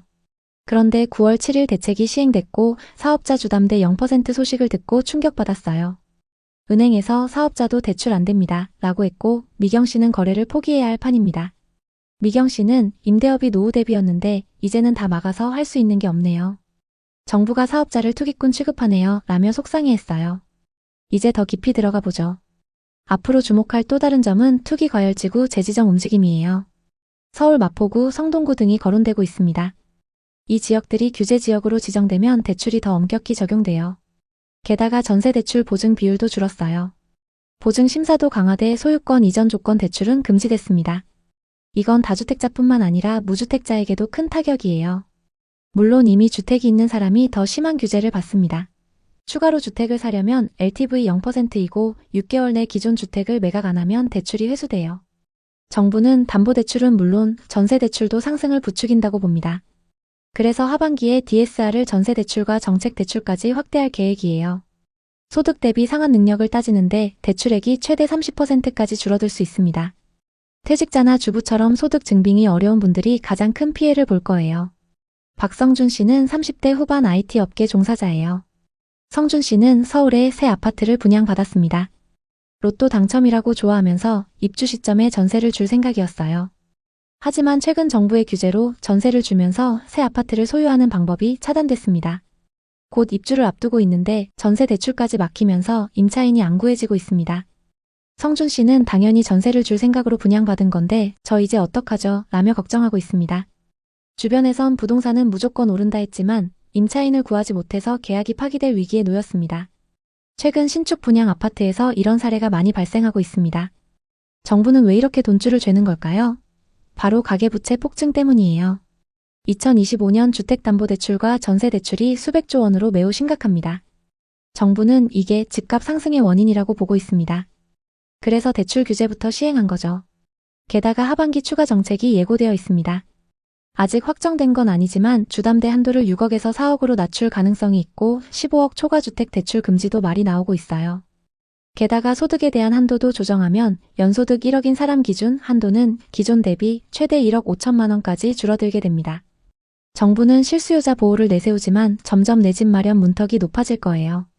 공급 확대는 좋지만 완공까지 오랜 시간이 걸리니 그 사이 시장 불안이 커질 수 있어요. 오늘 내용을 정리해보면 먼저 1주택자 수도권 전세대출 상한이 2억으로 고정됐다는 것입니다. 주택을 소유하고 있는 분들 중 이사를 고민하신다면 반드시 확인해야 할 부분이죠. 또 규제지역 LTV 40% 강화입니다. 규제지역일수록 대출 한도가 적으니 계약 전 반드시 한도를 검토하세요. 그리고 매매 임대사업자 주담대 0%입니다. 만약 상가주택 매수 계획이 있으시다면 주택 비율 체크는 필수입니다. 요즘 부동산 시장이 빠르게 변화하고 있습니다. 하지만 이럴수록 모르면 더 위험해요. 미리 대비하면 피해를 줄일 수 있어요. 오늘 이야기 어떠셨나요? 오늘의 이야기에 공감하셨다면 구독과 좋아요를 눌러주세요. 오늘도 시청해주셔서 감사합니다. 여러분, 앞으로 집을 살 수 없게 됐습니다. 서울 전체 또 경기도까지 규제에 묶여서 이제 마음대로 집을 살 수 없습니다. 또 집을 갖고 있는 사람들은 마음대로 팔 수도 없게 됐는데요. 물론 수도권 일부 지역은 규제에서 빠졌기 때문에 아직 집을 살 수 있지만 전체적으로는 역대급 대책이라고 할 수 있죠. 오늘은 이 대책의 내용을 여러분께 하나하나 쉽게 풀어드리겠습니다. 또 현재 시장 상황이 어떻게 돌아가고 있는지 그리고 이 대책 때문에 많은 사람들이 어떤 피해를 입고 있는지 생생하게 전해드릴게요. 먼저 정부의 이번 대책이 왜 이렇게 큰 파장을 일으켰는지 그 배경부터 말씀드리겠습니다. 새 정부가 출범한 지 이제 4개월 정도 됐는데 벌써 세 번째 부동산 대책이에요. 지난 6월 27일에 주택담보대출 한도를 6억으로 제한하는 첫 번째 대책이 나왔고 9월 7일에는 일기 신도시급으로 연간 25만 호를 공급하겠다는 공급 대책이 발표됐었죠. 하지만 이 두 번의 대책이 서울 수도권 집값 상승세를 잡지 못했어요. KB부동산 지수를 보면 2025년 상반기 서울 아파트 값이 평균 15%나 올랐고 강남 3구는 20% 가까이 폭등했어요. 그래서 더 강력한 규제를 들고 왔습니다. 이 대책의 핵심은 명확해요. 갭투자, 즉 전세를 끼고 집을 사는 투기성 매수를 완전히 차단하고 실수요자만 집을 살 수 있게 하겠다는 거예요. 수요 억제가 목표인데 공급 확대는 여전히 미흡해서 효과가 얼마나 갈지는 의문입니다. 자료에 따르면 서울 주택 가격은 2023년 전후로 급락한 이후 우상향하고 있으며 25년 초까지 급격한 상승세를 보였습니다. 대책의 구체적인 내용을 하나씩 풀어볼게요. 첫 번째 핵심은 규제 지역 확대예요. 서울시 전체가 투기 과열지구, 조정 대상 지역, 그리고 토지거래 허가구역으로 3중 지정됐어요. 기존에는 강남구, 서초구, 송파구, 용산구만 대상이었는데 이번엔 노원구, 구로구 같은 외곽 지역까지 전부 묶였습니다. 경기도에서도 집값이 급등한 12개 지역이 추가로 지정됐어요. 과천시, 광명시, 하남시, 의왕시, 성남시, 수원시, 안양 동안구, 용인 수지구예요. 이 지역들은 최근 집값 상승률과 거래량 데이터를 기반으로 선정된 거예요. 정부가 풍선 효과, 즉 규제 지역 외곽으로 돈이 몰리는 현상을 막으려 한 거죠. 하지만 몇몇 지역, 예를 들어 구리시, 안양시 만안구, 인천 송도, 화성 동탄, 평택, 안산, 시흥은 빠졌어요. 왜냐하면 이 지역들은 최근 집값 상승률이 정부 요건에 미달했기 때문이에요. 이게 나중에 또 다른 풍선 효과를 일으킬 가능성이 크다고 봐요. 지금 규제에서 빠진 지역들이 앞으로 오를 수 있기 때문에 주의 깊게 보셔야 됩니다. 서울 마포구에 집이 있는 수정씨 이야기예요. 수정씨는 마포에 30평형 아파트를 갖고 있습니다. 소유하고 있는 집을 전세 주고 모자란 돈은 전세 대출을 받아 전세로 새 집에 입주할 예정이었죠. 그런데 갑자기 서울 전체가 토지거래 허가구역 규제지역으로 묶였네요. 이 경우 1금융권 전세 대출이 어렵게 됩니다. 수정씨는 갑자기 규제가 시행되면서 이사를 못 가게 생겼어요 라고 걱정하고 있습니다. 월세로 이사하는 것도 고려 중이지만 여의치 않습니다. 수정씨는 집을 갖고 있다고 이사를 못하게 하면 어떡하냐며 하소연하셨어요. 서울뿐만 아니라 경기도 일부 지역까지 규제가 확대되면서 비슷한 상황에 처한 분들이 많을 겁니다. 규제 시행 전까지는 한강 인접 지역이 토어제 지역이었는데 이제 서울 전역으로 확대됐어요. 이 규제가 왜 이렇게 강력하냐면 토지거래 허가구역 지정으로 실거주 목적이 아닌 매매가 불가능해졌기 때문이에요.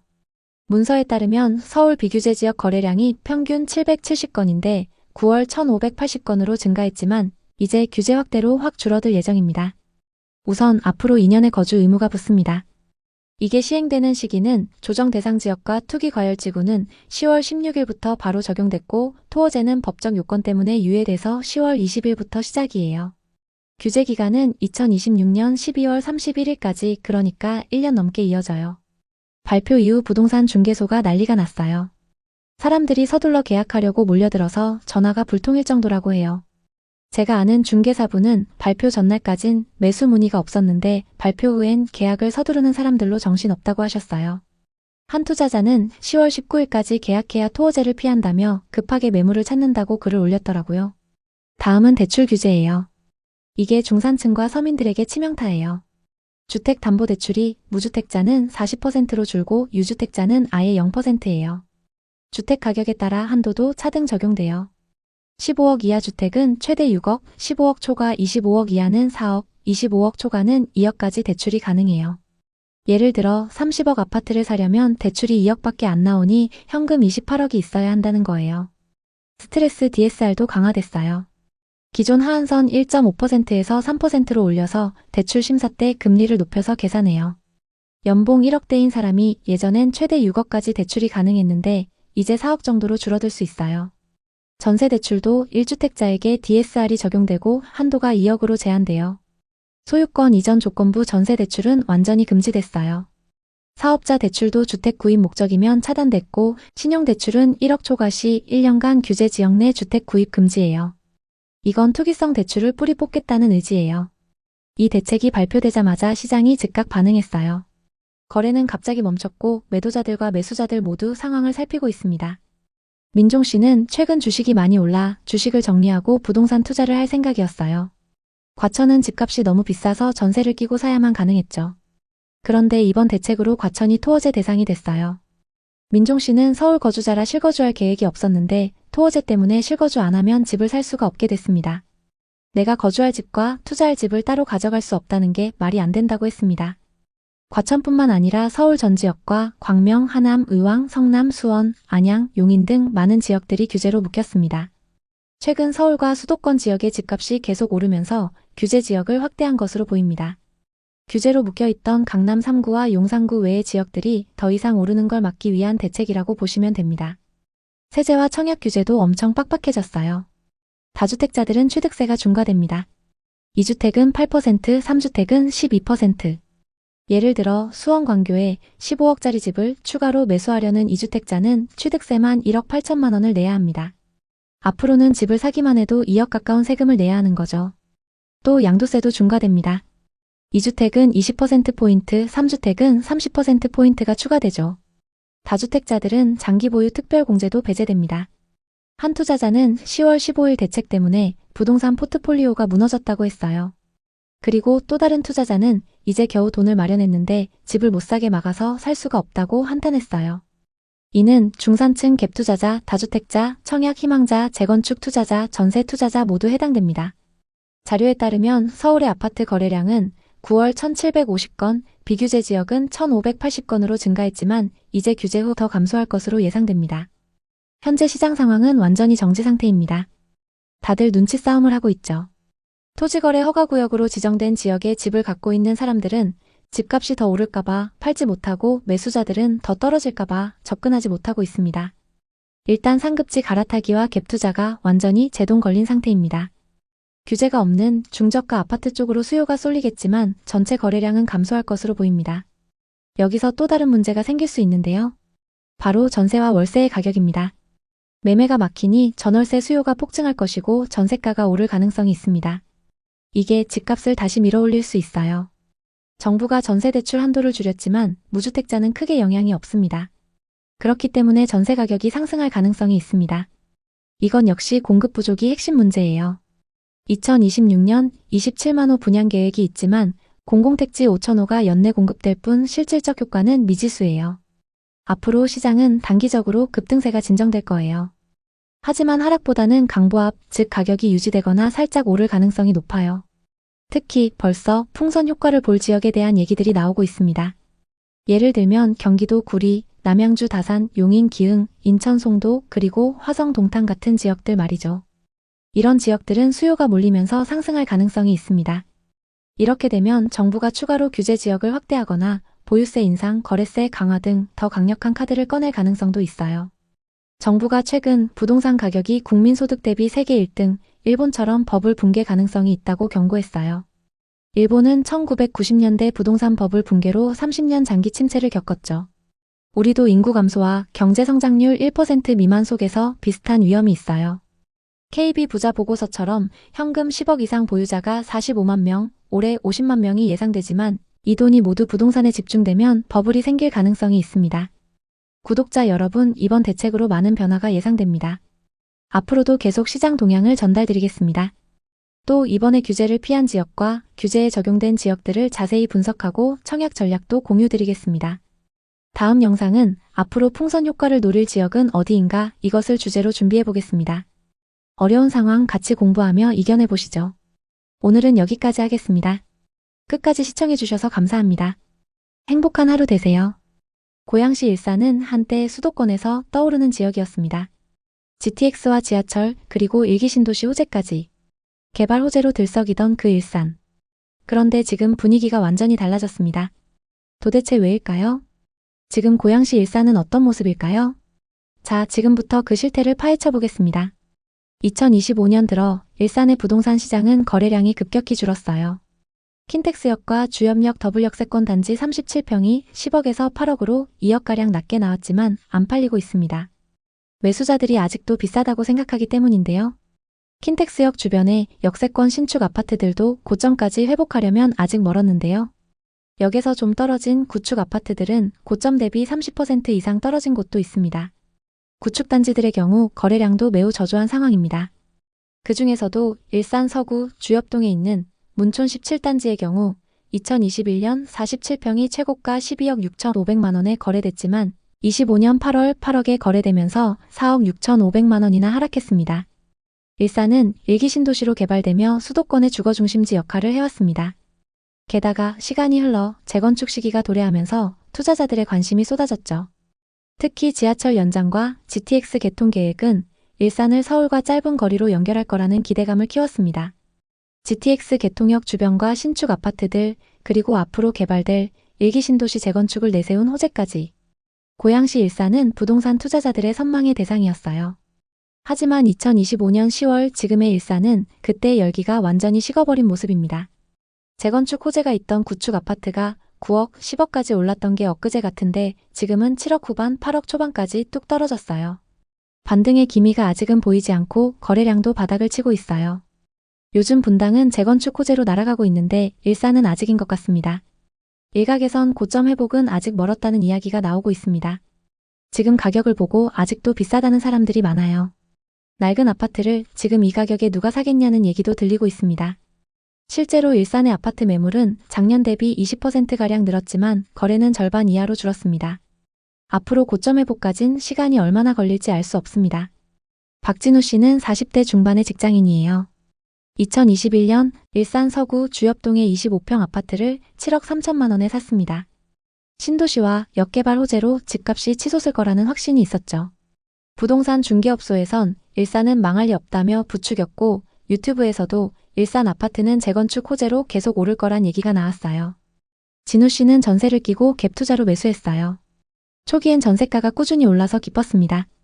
전세 재계약 때 가격을 올려받을 생각에 미소를 지었다고 해요. 하지만 2022년 말부터 상황이 급변했어요. 금리 인상과 공급 과잉으로 집값이 급락하기 시작했습니다. 전세 시세도 동반 하락했고 매매가는 4억 후반까지 떨어졌어요. 게다가 임차인이 전세금을 낮춰달라고 요구했어요. 진우 씨는 급하게 추가 대출을 받아 돈을 돌려줬지만 이미 자금 사정은 최악이었죠. 집을 팔고 싶었지만 매매가가 너무 떨어져서 손해가 3억 가까이 됐어요. 지금 팔면 전 재산이 날아간다. 그냥 버텨보자 이렇게 생각했지만 마음속 불안은 커져만 갔습니다. 아내와의 갈등도 심해졌어요. 일산 재건축은 무조건 오른다며. 모은 돈 다 넣었는데 이렇게 떨어지면 어떡해. 아내의 원망에 진우 씨는 할 말을 잃었죠. 그때 조금만 더 신중했으면 어땠을까 라며 한숨을 쉬더라고요. 진우 씨처럼 갭 투자로 아파트를 산 분들 일산에 정말 많아요. 특히 일산은 상승장 끝물의 거래량이 높았던 지역 중 하나입니다. 부동산 투자는 잘못된 선택 한 번이 가정의 미래까지 흔들 수 있다는 걸 진우 씨의 사례가 보여줍니다. 여러분은 이 이야기를 들으며 어떤 생각이 드시나요? 이제 선도지구로 선정된 후곡마을로 넘어가 볼까요? 일산의 백송, 후곡, 강촌, 정발마을 4곳이 선도지구로 선정되며 기대를 모으고 있습니다. 재건축 사업이 본격적으로 진행될 거라는 기대감과 역세권 인프라 그리고 주거 수요까지 2021년, 2022년 후곡마을의 구축 단지들은 수억씩 치솟았습니다. 하지만 2025년 10월 현재 상황은 너무 많이 달라졌습니다. 6억 4천만 원까지 올랐던 후곡 6단지 건영 32평은 2023년 4억 5천만 원까지 떨어졌다가 지금은 4억 후반에서 5억의 매물로 나오고 있어요. 동일 평형의 올해 거래량은 고작 2건에 불과합니다. 인근 부동산에 들러보니 매물이 쌓여 있는데 사려는 사람은 없다고 하소연했어요. 또 강선 1단지 46평은 2021년 9억 5천만 원에서 2023년 6월 6억 9천만 원까지 하락했어요. 그리고 최근에도 6억 9천만 원에 거래됐습니다. 무려 2억 6천만 원이 빠진 거죠. 7억 3천만 원, 7억 5천만 원 선에서 매물로 나오고 있지만 거래가 활발하진 않습니다. 왜 이런 일이 벌어졌을까요? 전문가들은 공사비 증가와 금리 인상, 매물 누적을 주요 원인으로 꼽아요. 지난 상승장 이후 금리 인상과 공사비 증가로 정비사업의 사업성이 많이 떨어졌습니다. 이에 따라 일산뿐만이 아니라 전국적으로 재건축, 재개발 투자 수요가 줄어들었죠. 또 2025년 10월 기준 고양시 일산 동구의 아파트 매물은 약 6,500건, 그리고 일산 서구는 7,200건으로 계속 늘어나고 있습니다. 여기에 정부의 부동산 규제와 대출 제한이 겹치면서 매수 심리가 얼어붙었습니다. 특히 고양시의 외곽지역 아파트들은 고점 대비 30% 이상 빠진 거래도 꽤 많이 보입니다. 아파트는 그나마 나은 편이에요. 고양시의 상업용 부동산은 말 그대로 최악입니다. 김수연 씨는 30대 후반 사업가입니다. 일산 킨텍스 상권이 뜰 거라는 기대감에 킨텍스 사거리에 상가를 분양받았어요. 당시 GTX 개통 호재로 킨텍스역 주변 상가들의 인기가 엄청났습니다. 수연 씨는 은행 대출 6억, 자기 돈 4억을 모아 총 10억의 상가를 계약했어요. GTX만 개통되면 대박 날 거라는 확신이 있었죠. 그렇게 부푼 기대를 안고 준공만 기다렸습니다. 분양 사무실에서 얘기한 수익률대로라면 이미 성공한 거나 다름없었습니다. 하지만 준공이 완료됐는데도 상가에 임차 문의가 없었습니다. 심지어 생각했던 임대료보다 많이 내렸는데도 임차인이 들어오지 않았어요. 상가는 벌써 4년째 공실 상태입니다. 매달 관리비와 대출 이자를 합쳐 250만 원이 빠져나가죠. 수연 씨는 조금만 기다리면 임차인이 올 거라고 기대했지만 몇 년이 지나도 상황이 그대로라 이제는 완전히 포기한 상태예요. 상가를 9억 2천만 원에 내놓았지만 이 가격에도 매수자가 없어요. 인생 최악의 선택이었다며 눈물까지 보였습니다. 10억에 계약한 상가는 얼마까지 내려야 팔릴 수 있을까요? 킨텍스 주변 상가들의 공실은 날이 갈수록 늘어나고 있습니다. GTX 개통에도 큰 변화가 없는데요. 킨텍스역 주변의 주상복합 아파트 상가들 겉으론 좋아 보이지만 가까이서 보면 임대 광고만 붙어 있습니다. 어떤 상가는 준공 이후 한 번도 임차인이 들어온 적이 없습니다. 상가를 분양받은 사람들은 매달 관리비와 이자만 내며 버티고 있는 실정입니다. 최상호 씨는 50대 초반의 자영업자예요. 2년 전 킨텍스역 바로 앞에 상가를 계약했어요. 보증금 7천만 원에 월세는 400만 원, 인테리어 비용으로도 많은 돈을 썼어요. 신축 아파트 1층이고 여기 개통되면 장사가 잘 될 거라고 확신했어요. 하지만 현실은 예상과 달랐습니다. GTX 개통 이후에도 매출이 늘지 않았습니다. 게다가 근처에 프랜차이즈 음식점들이 들어서면서 경쟁이 치열해졌죠. 상호 씨의 가게에는 손님들의 발길이 점점 줄었어요. 안 그래도 장사가 잘 안 됐는데 더 심각해졌죠. 월세 내기도 벅찼습니다. 배달 서비스도 시작했지만 수수료가 너무 비싸서 큰 이득이 없었습니다. 결국 최근 버티지 못하고 가게를 내놨습니다. 인테리어 비용과 지금까지 장사했던 걸 생각하면서 권리금 3천만 원을 제시했지만 부동산에서 연락조차 안 오고 있습니다. 주변에 텅 비어있는 상가들이 많아서 상가를 구하는 사람들이 권리금을 안 주고도 골라서 들어갈 수 있기 때문이죠. 고양시 부동산의 바닥은 어디일까요? 2025년 들어 고양의 부동산 시장은 거래량이 급격히 줄었어요. 재건축 대표 단지가 9억에서 7억대로 2억가량 낮게 나왔지만 안 팔리고 있습니다. 그나마 킨텍스역 주변의 역세권 주상복합 신축 단지들은 상황이 좀 괜찮습니다. 신도시 외곽 아파트들은 고점 대비 30% 빠진 가격에도 매수자가 없어요. 거래량은 2025년 초 잠깐 늘었지만 6월부터 정부의 부동산 규제와 대출 제한 강화로 다시 급감했죠. 그 중에서도 킨텍스 원시티의 경우 35평 기준 2021년 최고가 16억 5천만 원에 거래됐지만 25년 9월 최근 12억 7천만 원에 거래되면서 4억가량 하락했습니다. 무려 24% 하락이죠. 상업용 부동산은 더 심각합니다. 임대료는 2020년 대비 20% 정도 하락했지만 수요는 그보다 더 크게 줄어 공실률이 치솟고 있어요. 고양시의 덕은지구와 향동, 지축 등에는 상업시설과 지식산업센터 미분양이 넘쳐나고 기존 투자자들까지 매물을 내놓으면서 공급이 폭증하고 있습니다. 특히 미분양된 상업시설의 경우 할인 분양 각종 혜택을 내걸어도 매수자는 없어요. 이미 분양받은 소유자들은 공실 때문에 이자 내기도 벅찬 상황입니다. 전문가들은 당분간 하락세가 이어질 거라고 전망해요. 정부의 부동산 규제, 공급 과잉, 금리 인상 여파가 계속되고 있기 때문이죠. 고양시는 여러 호재가 있지만 수요가 기대만큼 따라주지 못했어요.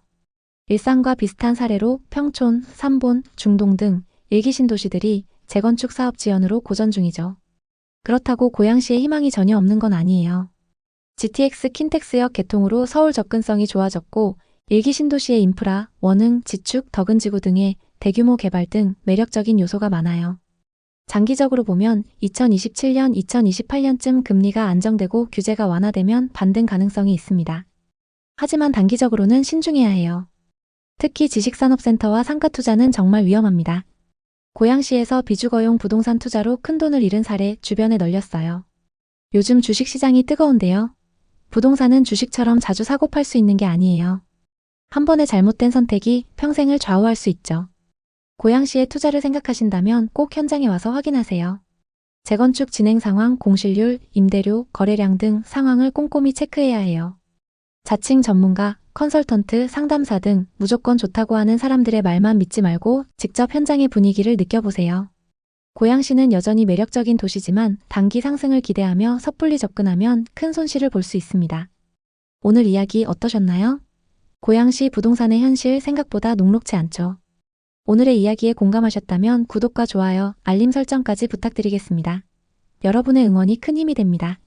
오늘도 시청해주셔서 감사합니다. 지난 상승장 세종시의 한 아파트 단지 안. 이 아파트가 요즘 제일 인기 많아요. 전용 84타입이 지금 7억 8천만 원인데 곧 10억은 갈 겁니다. 그 말을 듣고 덜컥 아파트를 계약해버렸습니다. 이사 후 2달 뒤 부부는 깜짝 놀랐습니다. 같은 평형이 8억 7,700만 원에 거래됐기 때문인데요. 우리 그때 계약하길 진짜 잘한 것 같아. 좀만 늦었으면 거의 1억 더 주고 살 뻔했어. 부동산 사장님 얘기 듣길 잘했네. 벌써 9천만 원 벌었다는 게 믿기지가 않네. 부부는 지인들과의 모임에서도 수익을 자랑하며 행복한 나날을 보냈습니다. 그렇게 5년이 지난 지금 부부의 아파트는 얼마에 거래되고 있을까요? 요즘 서울로 집중된 정부 청사들을 세종으로 옮긴다는 얘기가 한창입니다. 오늘 세종시 부동산에 대해 깊게 이야기해보겠습니다. 2020년 민수씨네 부부는 세종시에서 전세로 거주 중이었습니다. 그러던 어느 날 아내는 직장 동료로부터 부동산으로 큰 돈을 벌었다는 얘기를 듣게 됩니다. 그날부터 아내는 부동산에 큰 관심을 갖게 됐고 주말마다 중개업소를 찾아다녔습니다. 남들은 지금 다 부동산으로 돈 벌고 있어. 아직도 멀었대. 더 오를 거래. 당시 세종시는 전국적으로 핫했습니다. 정부 청사들의 이전 등 굵직한 호재로 매일같이 신고가를 기록했죠. 뉴스와 유튜브에서는 세종시 부동산을 엄청 띄웠고 아파트 가격은 계약 한 번에 수천만 원씩 올라갔습니다. 부동산 카페에는 지금 안 사면 평생 세종에서 집 못 산다는 글이 넘쳐났습니다. 또 세종은 앞으로 계속 오른다며 자신있게 말하는 지인들의 목소리가 이 부부의 결정을 부추겼습니다. 한 선배는 저녁 식사 자리에서 열변을 토했습니다. 세종은 앞으로 대한민국의 행정 중심이 될 거야. 지금 들어가지 않으면 무조건 후회해. 그 말은 남편 민수씨에게 강한 확신을 심어줬죠. 민수씨와 그의 아내는 점점 내 집 마련의 꿈에 사로잡혔습니다. 세종은 신도시 인프라와 넓은 공원, 깨끗한 도심을 자랑했죠. 민수씨는 퇴근 후에 자주 말했습니다. 우린 어차피 안정적인 직업이니까 대출 받아도 문제없어. 최대한 영끌해서라도 사자. 그의 아내도 동의했습니다. 그러던 어느 주말 부부는 세종시 도담동의 아파트를 보러 갔습니다. 2017년식 580세대 단지에 들어서자 깔끔한 조경과 커뮤니티가 눈에 들어왔습니다. 단지 앞으로 상권이 크게 형성되어 있었고 초등학교, 중학교, 고등학교가 인접해 있었습니다. 부동산에서는 열정적으로 브리핑했습니다. 이 단지가 세종에서 제일 핫해요. 전용 84타입이 지금 7억 8천만 원인데 곧 10억은 갈 겁니다. 이 매물도 지금 하나 남은 거예요. 이제 사고 싶어도 못 삽니다. 그녀의 말은 부부의 마음을 단번에 사로잡았습니다.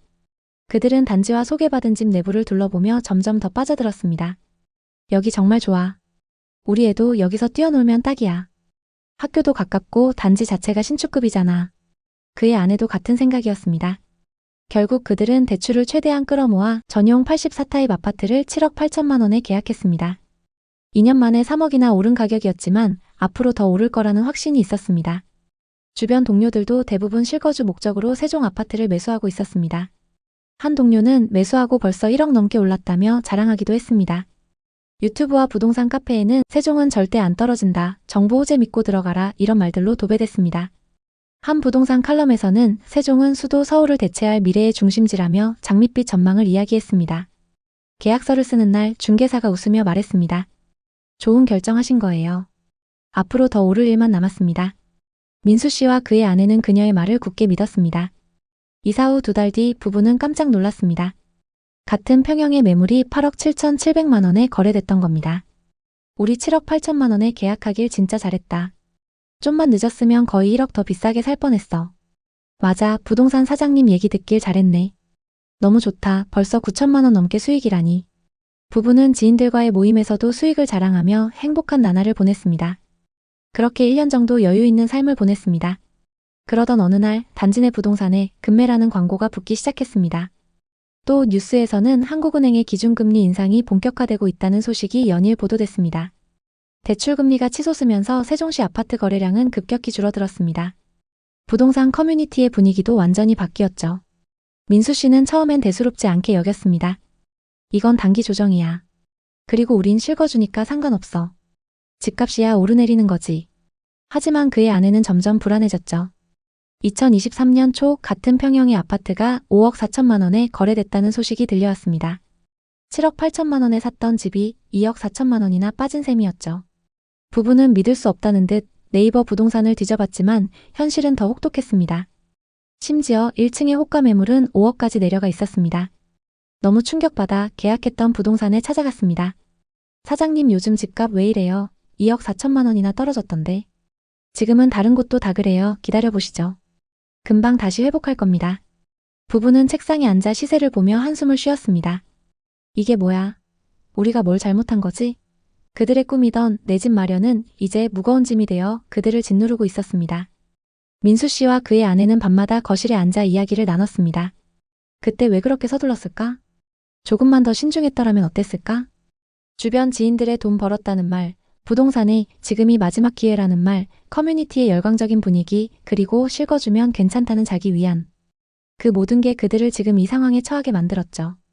가장 힘든 건 매달 빠져나가는 대출 이자였습니다. 새 집에서의 생활은 안정적이었지만 돈을 모을 수가 없었습니다. 그래도 잘릴 걱정 없는 공무원 부부였기 때문에 이를 악물고 버텼습니다. 최근 세종시에는 다시 호재가 돌기 시작했습니다. 대통령 집무실, 청사 이전 등의 이야기가 뉴스에 오르내렸죠. 부동산 커뮤니티에서도 세종이 다시 뜬다는 글이 올라오기 시작했습니다. 기대에 차서 시세를 확인했습니다. 가장 최근 26층 매물이 6억 500만 원에 거래됐습니다. 이 집 언젠간 다시 오르겠지? 본전인 7억 8천만 원이 되려면 언제까지 기다려야 할까? 이 부부의 사례 말고도 세종시 부동산에 투자해서 큰 손해를 본 분들이 많습니다. 세종시는 저금리 시절 행정 수도 이전과 신도시 개발 호재로 폭등을 경험했지만 2025년 현재 극심한 하락세로 투자자들을 혼란에 빠뜨리고 있습니다. 일부 아파트는 최고가 대비 30% 하락한 수준으로 거래되며 과도한 대출로 매수했던 분들은 큰 어려움을 겪고 있습니다. 예를 들어 세종시 소담동에 위치한 힐스테이트 세종리버파크는 지역 내 신고가를 기록했던 아파트입니다. 국토교통부 자료에 따르면 전용 면적 98타입은 2021년 최고가 14억 9,500만 원에 거래되었습니다. 그러나 2025년 3월 같은 타입이 7억 4천만 원에 거래되며 7억 6천만 원, 약 50% 하락했습니다. 이는 4년 만에 반값으로 떨어진 충격적인 사례입니다. 또 방곡동의 캐슬앤 파밀리에는 2019년식 1000세대가 넘는 대단지 아파트입니다. 이 아파트는 전용 96타입이 과거 최고가 15억에 거래되었으나 2025년 7월에는 8억 2천만 원 수준으로 약 46% 하락했습니다. 2019년부터 서서히 상승하던 주택 가격이 2020년, 2021년 대세 상승장과 맞물리며 하루가 멀다 하고 신고가를 찍었습니다. 분양가가 5억이었던 아파트가 14억까지 거래됐던 적도 있었는데요. 그 무렵 세종이 진짜 수도가 될지 모른다는 기대감이 퍼지면서 실수요자는 물론 갭 투자자와 투기성 매수까지 몰려들었습니다. 당시에는 지금이 아니면 평생 못 산다며 영끌로 들어간 사례도 엄청났습니다. 2020년 세종시 아파트값 상승률은 40%를 가뿐히 넘겼고 거래 한 번에 3, 4천만 원씩 올라가기도 했습니다. 갭 투자로 세종시에 들어온 사람들도 많았습니다. 실거주할 필요가 없다. 어차피 계속 오를 테니까 이런 믿음이 컸습니다. 그런데 문제는 2022년부터 금리 인상이 시작되고 분양 물량과 기존 매물이 쏟아지자 가격이 급락하기 시작했다는 점입니다. 뜨거웠던 열풍이 지금은 거짓말처럼 사그라들고 고점에 샀던 이들은 반토막이라는 표현이 나올 만큼 심각한 상황을 맞이하고 있습니다. 인접 동네 대전과 청주의 상황도 비슷합니다. 부동산 시장에는 가파른 상승일수록 꺾일 때 낙폭이 더 크다는 얘기가 있습니다. 세종시는 2020년에서 2021년 초까지 서울의 버금가는 급등을 경험했습니다. 그러나 그만큼 하락폭도 엄청났는데요. 한편 요즘 뉴스를 보면 서울로 집중된 정부 청사들을 세종시로 분산시킨다는 얘기가 한창입니다. 국회 세종의사당과 대통령 세종집무실을 건립하겠다고 하는데요. 올해 세종시 이전이 가장 뜨거운 키워드로 등장했습니다. 사람들은 또 그냥 하는 말이겠지 하고 흘려버리거나 세종시에 투자하면 돈 좀 벌겠는데 하면서 각자 다른 반응을 보이고 있습니다. 어찌됐건 만약 행정수도 이전이 현실화된다면 그 파급 효과는 상당할 것으로 보입니다. 물론 여기서 냉정하게 생각해봐야 할 것이 있습니다. 과거 세종시가 주목받았던 이유는 지금과 같이 수도 이전 때문입니다. 하지만 이번에는 서울에 집중된 권력을 분산시키자는 목소리가 크고 이미 관련 예산과 법률적 기반도 마련돼 있다고 하니 과거와는 조금 다르게 보이긴 합니다. 세종시 이전에 대한 의지가 뚜렷해 보이는 지금 어떻게 대응해야 할까요? 이렇게 큰 이슈가 나올 때면 기대감에 먼저 움직이는 사람들이 있기 마련입니다. 반면 아직 거품이 다 거치지 않았기 때문에 더 지켜봐야 한다는 사람들도 있죠. 정말로 실현될지는 누구도 장담할 수 없습니다. 다만 투자를 하는 입장에서는 단기적으로 뉴스에 반응하는 투자를 할지 아니면 실제 이전까지 기다리는 장기 투자를 할지 전략을 세워야 합니다. 아파트 가격이 수억씩 하락한 지금 많은 사람들이 고민합니다. 지금이 바닥인지 더 떨어질지. 세종시는 여전히 주거 환경이 좋은 곳이지만 수요에 비해 매물이 많이 나와 있는 상황입니다. 정치권에서 어떤 발언이 나오느냐에 따라 집값이 다시 크게 출렁일 수 있는 시장인 것도 위험 요소가 될 수 있는데요. 투기적인 움직임은 정상적인 부동산 시장에 좋지 않은 영향을 끼칠 수 있습니다. 부동산은 주식이 아닙니다. 가격이 이렇게 급등과 급락을 반복한다면 누가 부동산을 신뢰하고 살 수 있을까요? 또 세종시의 경매 상황도 심상치 않습니다. 평당 1,500만 원에 감정된 꼬마 빌딩이 현재 평당 1,000만 원 수준까지 떨어졌음에도 낙찰되지 않고 있습니다. 심지어 1년 전 10억 가던 토지는 현재 6억대로 내려왔는데도 낙찰이 되지 않는 상황입니다. 부동산이 하락하면 지역 경기에도 타격이 엄청납니다. 고점에 대출을 잔뜩 받아서 투자했던 사람들이 이자 부담으로 소비를 크게 줄이기 때문입니다. 또 그 영향으로 상권이 위축되고 결국 고용과 서비스 산업에도 악영향을 끼치게 되죠. 지금 서울이나 수도권, 부산 등 큰 도시도 이런 침체를 겪고 있고 세종은 경제 기반이 약해서 타격을 더 크게 받을 수 있습니다. 실제로 세종에는 공무원 빼고 일자리가 마땅치 않다는 이야기가 끊이지 않는 게 현실입니다. 지방에서 가장 비싼 시세를 형성했던 시기도 있었던 만큼 지금 바닥 찍은 거 아니냐는 기대는 여전히 살아 있습니다. 하지만 부동산 침체가 길어질 수 있고 금리도 당분간은 유지될 것으로 보이기 때문에 세종시 부동산 역시 아직은 어렵다는 분석이 지배적입니다. 게다가 현 정부가 언제든 행정수도 이전을 진행할 수는 있지만 실현될 때까지는 시간이 걸릴 테니 지금 당장 급격한 상승은 힘들 것입니다.